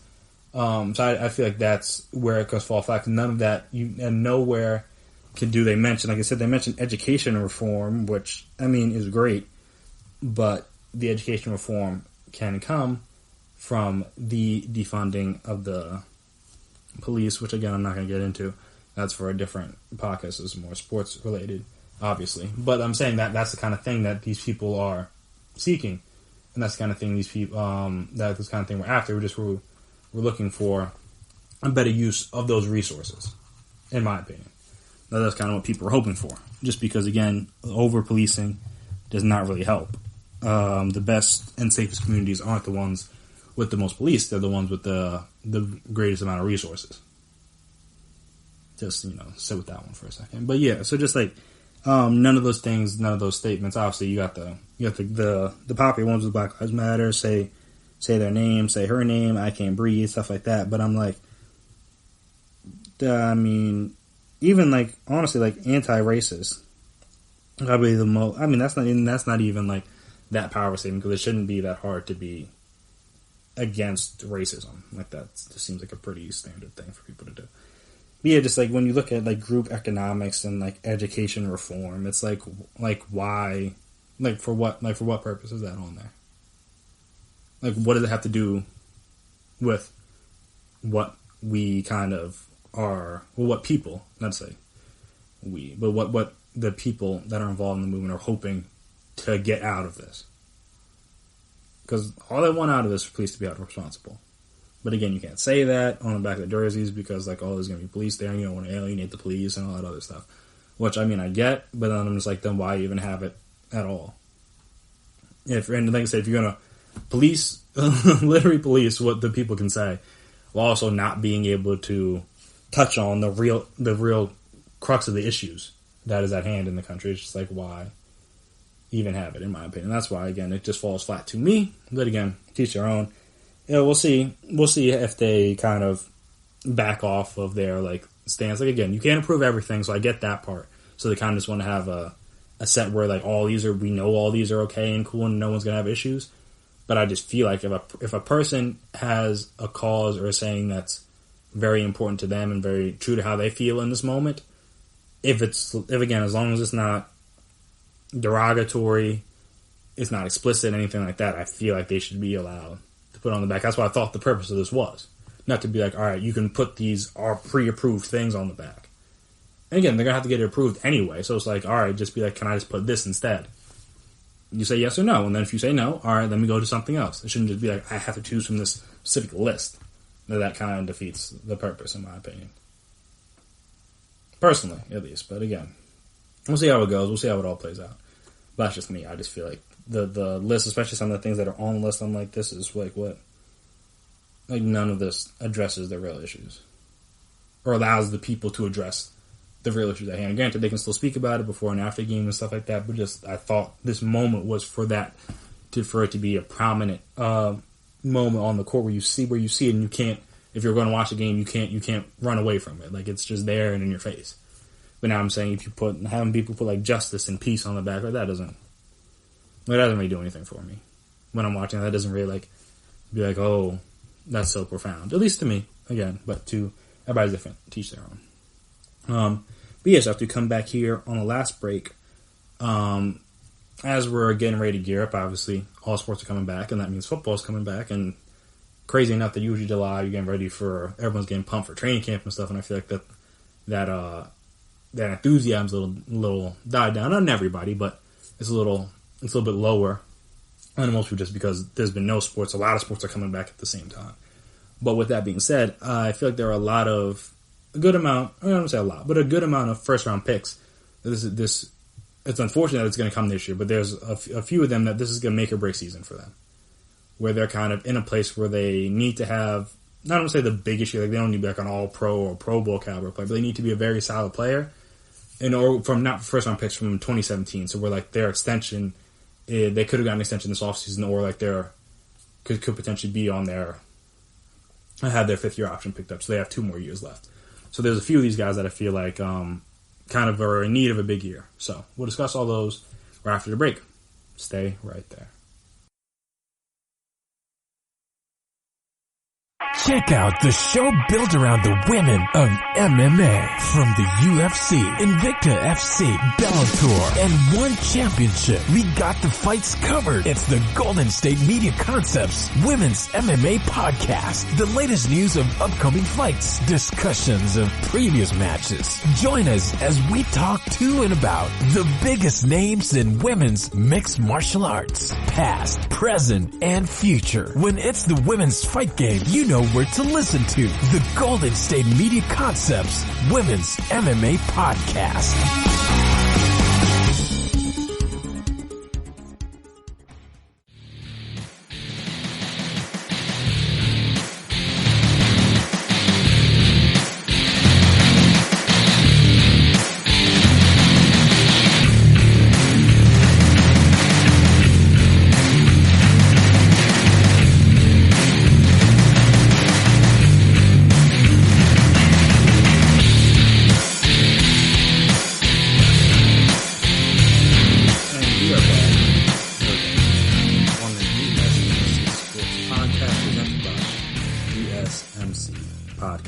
So as I'm going through the 2017 draft, obviously I'm not going to include guys that are Pro Bowlers, even though Mitch Trubisky was a Pro Bowler, so that should tell you all you need to know about the Pro Bowl. And there are guys like a Mike Williams, who's had a 10 touchdown season and a 1,000-yard season in his first 3 years. So these are guys that are obviously going to be solid and going to be with their respective teams, I would think. Or even Ryan Ramczyk, who hasn't made a Pro Bowl, but he's been one of the best right tackles in the league and was a first-team All-Pro in 2019 and a second-team All-Pro in 2018. So, I mean, even though he's never made a Pro Bowl, I mean, he's a 2-time All-Pro. So he's not going anywhere. And then obviously, like, we're talking about T.J. Watts, the Jamal Adams, the Deshaun's, the Patrick Mahomes, all those guys that I think if they don't get extensions like Christian McCaffrey got this offseason, or even like a Myles Garrett, those guys may not get their extensions because, again, everyone's playing like the money game and the whole like, oh, you don't need to rush into it kind of thing game. So, like I said with the Jamal Adams situation. So not gonna touch on them, but or even like a Trey White, T.J. Watt, those guys like that. But I'll touch on some guys, not going to go too much, but some guys that I think are in desperate need of a good season this year, to whether it's to salvage their career or to hopefully get a second contract, whether it's not with their current team, with someone else. So the first one, in my opinion, has to be Solomon Thomas. Because he was the number 3 overall pick, and he has a total of 6 sacks in his pro career, I believe. They've gotten guys to, they had to draft Nick Bosa after him to kind of, granted, they drafted a lot of defensive linemen, but they drafted Nick Bosa, traded for D Ford, because he hadn't really amounted to that much yet, so that's unfortunate for him. Granted, no DeForest Buckner now, so we'll see if that helps. I know they did draft Javon Kinlaw, so we'll have to see about that, but he went from starting 12 games as a rookie and 13 games as a second-year guy to only 3 games last year, and obviously that was the best our defense has ever been during his time there. Only had 2 sacks last year, only 3 tackles for loss, only 6 quarterback hits. So he's a guy that could very well be on a new team come this time next year. So if he wants to potentially stay with the 49ers or get a decent payday in free agency, he's going to have to put up a big year, though. It's going to be tough. Because, again, Nick Bosa's still there, D Ford's still there, Eric Armstead's still there. Like I said, they drafted Kinlaw. And they had other guys in their rotation that were good. So he's going to need to step his game up, definitely, in order to make sure that he's a mainstay on that roster for the years, for the future. Another guy I think is definitely a guy that it's unfortunate for me, because I really liked him coming out of the draft, and also I thought the Eagles were going to get him. So that may be, I don't know if that helped cloud my judgment or not. But Corey Davis, he was a top 5 pick? He was number 5 pick. And he's at the point where he's never had over 900 yards, never had more than 4 touchdowns in a season. And if I've touched on some of these guys before in a past episode, please excuse me. But he's just a guy that kind of needs to put together a big year, especially now with A.J. Brown there. He's no longer going to be viewed as the possible number 1 option. At best, he's the number 2. So he kind of needs to have a big year, whether it's, again, to stay with the Titans or even be with another team. So that's kind of going to be an issue. That's interesting. On Pro Football Reference, they list him as a tight end last year, which is weird because, he's 6'3", 209, so I don't know how he would be a tight end. But, hey, that's what they list him as. That's interesting. Did not know that. That's odd. But regardless, he's another guy who's going to need a big year to kind of, again, hopefully be a part of this team, whether in the future or be a part of another team. John Ross kind of in the same boat, but he's been a little bit different because he's been banged up more. Not that, because Corey Davis was a little bit banged up as a rookie, but he played 16 games in 2018 and 15 games in 2019. So he was out there. He just wasn't doing a whole lot while he was out there. John Ross, on the other hand, hasn't really been able to do much because he hasn't played more than 13 games. He played 3. He was in 3 games as a rookie, 13 games as a second year guy, and only 8 games last year with getting hurt. Even though last year he was really good.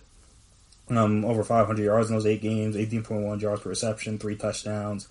So last year was kind of looking like it could have been his quote unquote breakout year, but obviously it didn't end up happening because of the injuries and stuff. So he's another guy that kind of needs a big year in order to kind of salvage what could be his short-lived career with the Cincinnati Bengals. Another guy that I want to discuss is Derek Barnett of the Eagles, because even though he hasn't been that bad, and he obviously helped them win a Super Bowl, he was a part of that. He was a part of that front four. He obviously got the big fumble recovery on the Brandon Graham strip sack. That, granted, they needed the field goal afterwards, but without that, they probably don't win the game. He had the big strip sack of Case Keenum in the NFC Championship game to kind of help stall that drive, and eventually that led to points for the Eagles, if I remember correctly. And then, again, they kind of just never really got that close. Than the Vikings did after that. Beasley guy's also been a little banged up. He's had to fight through some injuries over the course of his career. Last year was his best year. He had 6.5 sacks, 10 tackles for loss, 22 quarterback hits. even though the year before in 2018 he was on pace to have a good year, but then obviously he only was able to play 6 games. He got hurt. I think it was a shoulder. So yeah, he's a guy that, again, 6.5 sacks isn't the worst, but when you're talking about a first-round pick, you're expecting to be a little bit more than 6.5 sacks, especially a guy like in the top 15. He was number 14. So you're expecting, I'm going to say you're going to have to expect a guy with 12, 13 sacks, but you're expecting closer to 9, 10. And granted, sacks on everything nowadays, they judge pass rushes by more than just their sack production now. But we have other guys in your own draft class like a Myles Garrett or T.J. Watt that was picked after you. And they're putting up big numbers in terms of sacks. It's hard to just completely overlook them. So he's another big one that I think is going to need a good year to potentially stay with his current team. I mean, though, I know at least he got his 5th-year option picked up. So that helps him. He has, I think, 2 more years to kind of figure it out. But, again, if he doesn't have a good year, now he's a potential trade candidate, or they're going to try to draft his replacement in the next draft, stuff like that. So it could just be an awkward situation for him if that were to come. And another guy, I think the last guy I'll say for now, because I know some guys like the David Njoku, he's trying to get traded. O.J. Howard's kind of been on the trade market.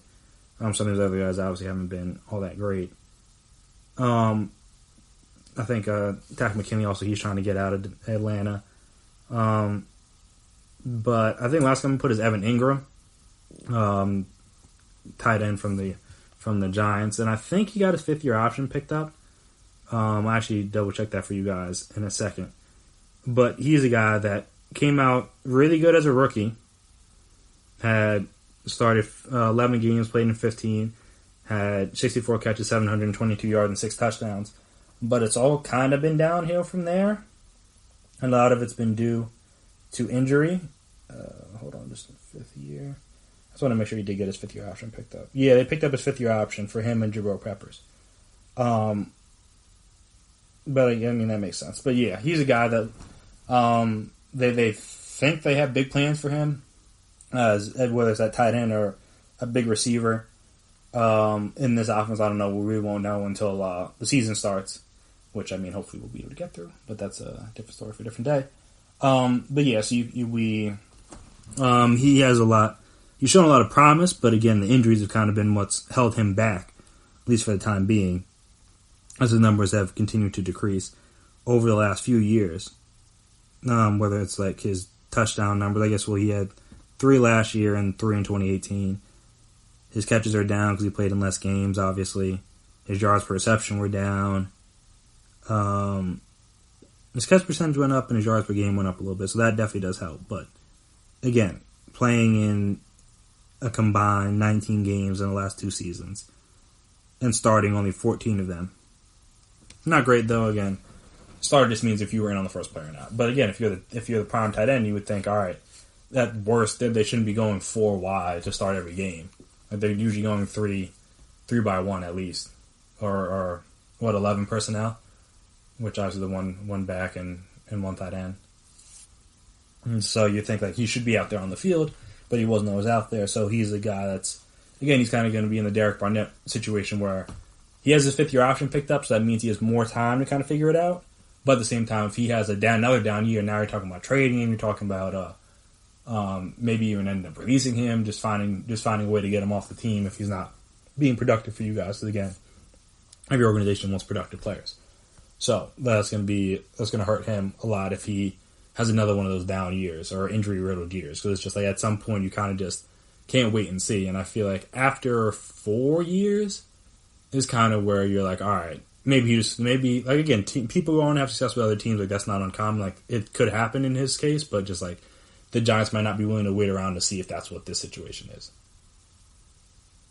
I know, just from the Eagles' perspective, Brandon Graham, I know he kind of struggled his first couple years in the league, but then after his 3rd year, I think, so it was his 4th year, he kind of got things figured out, and then he's been pretty good ever since. And a lot of that had to deal with different schemes. He's going back and forth with different coaches, but like I said, after I'd say about 2013, he's been a very solid part of their defense. And again, just one of those situations where it took him a little bit of a while to get it all figured out. And again, he's never even had a 10-sack year, but he's been a mainstay on the defensive line. His tackle for loss numbers have always been very good. His quarterback hit numbers have been very good recently in the last 4 or 5 years. He's a guy that took a little bit more time. If you looked at him after his first 3 years, you're like, I don't know, this might be a bust. And again, a lot of Eagles fans wanted Earl Thomas instead of him. But at the end, it worked out for everybody. So yes, there's some of these guys need a little bit more time. That's the main point of that. So the guys I mentioned, John Ross, Corey Davis, Solomon Thomas, Derek Barnett, and Evan Ingram. Those are just 5 guys I wanted to highlight from this 2017 draft that I feel like are kind of in need of big years, whether on the 5th-year option or not. This year is going to be very vital for their future. Because again, if they have a good year, now you're talking about getting an extension after the season. If they have a bad year, now you're talking about maybe having to find a new home. And then who knows what could happen from there. Some of them, like I said, Solomon Thomas might be, he might still be in the league, but also he might not. You never know, because again, he's done less than some of these other guys have done. At least in terms of from an NFL standpoint. And again, he's already getting replaced. Like at least like Derek Barnett and Evan Ingram, they haven't been replaced yet. Corey Davis hasn't really been replaced. Like obviously they got AJ Brown, but they still need a 2 and a 3. And then John Ross, they're still, they're kind of replacing him because they get after T. Higgins. You're going to have AJ Green back. They have Tyler Boyd. So he might be on the outside looking in heading into the season. But again, we'll just see how it all goes, assuming we have a football season. But that'll do it for me here today on the GSMC Sports Podcast presented by GSMC Podcast Network. I want to thank you guys as always for listening. And if you haven't already, please subscribe to the podcast. It'll help make sure you never miss an episode. It'll help make sure you're always on top of when we drop our latest stuff. Also, if you could please as well, if you'd like what you've heard today, like you've heard from me, like you've heard from the other hosts here on the GSMC Sports Podcast, give us a 5-star rating, write us a review. It'd be very appreciated, very helpful. I'll see what you guys like, what you guys dislike, the ways we can improve, all that fun stuff. And also, if you're on social media, we're on social media, so you can find us there, Twitter, Instagram, Facebook. We can talk, we can chat, we can debate, we can discuss, we can talk about whether you guys like the names on the back of the jerseys thing, and we can talk about what you think it will take for a sports league to shut down amid this whole pandemic situation. You can talk about players going to HBCUs, and if you think it'll be a big dramatic shift in the coming years, or this is just maybe just if Makur Maker just like a one-off kind of situation. But yeah, any of those things I'd be willing and more than happy to discuss with any of you guys. And also before I get out of here, I want to do my daily, my normal episode shout out to the essential workers that have been working throughout this pandemic, helping to make sure I'm safe, helping to make sure my family's safe, helping to make sure all of us are safe. And obviously you guys have had to deal with a lot, but it's a tough job, and I'm happy someone's out there is willing and able to do it, because without you guys, didn't know where we would be at this point. So again, EMTs, doctors, nurses, grocery store workers, delivery people, firefighters, all those guys. Everybody's been deemed essentials. Warehouse workers, I know those, and I know I've been using Amazon a lot, and without people working in there through this pandemic, I wouldn't be able to get a lot of the stuff that I've had to order online because I can't go to a store and pick it up. So again, shout out to you, and again, all the delivery drivers, UPS, FedEx, Postal Service, all the guys that have been in charge of delivering people's mail and packages every day throughout this pandemic. And so, yeah, shout out to you, especially shout out to the grocery store workers, because I know you have to deal with a lot of people not following the rules of your store, even though it shouldn't be that hard to wear a mask. But I say that all the time, but again, that's just my 2 cents. It shouldn't be that hard. But hey, maybe it's just me. And so, yes, just shout out to you guys. And as you go to these, as your states open back up, make sure if you're going out to a bar or an outdoor bar or restaurant, wherever, tip your waitresses, tip your bartenders. It'll be appreciated, I would imagine. And also, again, it's just a good gesture. If you're going back to get haircuts or do things like that, tip your barbers. Because obviously a lot of them were out of work, potentially, if they weren't doing things on the side during that time. So, not to say you have all this money in the world, because again, a lot of people did struggle through the pandemic, lost their jobs, different things. So, if you're able to, it'd be a nice gesture. So just remember to tip them if you're going to go out and use their service. And also, like I said, the last thing, just wear a mask. It's not that hard. It's not you're going to be able to breathe fine. Doctors do it for 12 hours a day. A lot of people do it for a lot of hours out of the day, and they're completely fine and healthy. So I think if you got to do it for 30 minutes to go and shop in a store, I don't think it's going to hurt you. At least in my opinion. But maybe that's just me. I'm just saying, it's the least you could do, just to help make sure you don't end up passing it along to somebody else, because at the end of the day, that's what it's about. You could catch it, and also you could pass it along to somebody else, and then maybe it's not bad for you, but it might be bad for somebody else, so you don't want to be that person. But hey, that's just my 2 cents. But yeah, I've been Chris Blades. That has been my time. And until next time, peace out. You've been listening to the Golden State Media Concepts Sports Podcast, part of the Golden State Media Concepts Podcast Network. You can find this show and others like it at www.gsmcpodcast.com. Download our podcast on iTunes, Stitcher, SoundCloud, and Google Play. Just type in GSMC to find all the shows from the Golden State Media Concepts Podcast Network, from movies to music, from sports to entertainment, and even weird news. You can also follow us on Twitter and on Facebook. Thank you, and we hope you have enjoyed today's program.